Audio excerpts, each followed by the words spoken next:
All right, headed to the airport after the conference. So today's AI tool is ChatGPT 4 with plugins.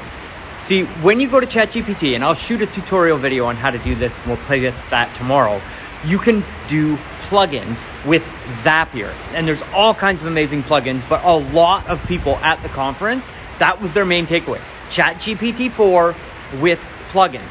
So with Zapier, what it allows you to do is to connect to all different software platforms and get them to pass information and talk to each other.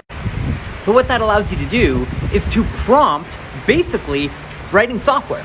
So you can tell it, hey, I want to take my leads from this software over here, move them into this software over here, run this sequence, apply this tag, invite them on social media, whatever you want that sequence to do, and ChatGPT will actually go into your Zapier account and build those automations for you. So make sure you follow the channel for more great tips like this, and we'll have a tutorial up for you tomorrow on how to set up plugins inside your ChatGPT.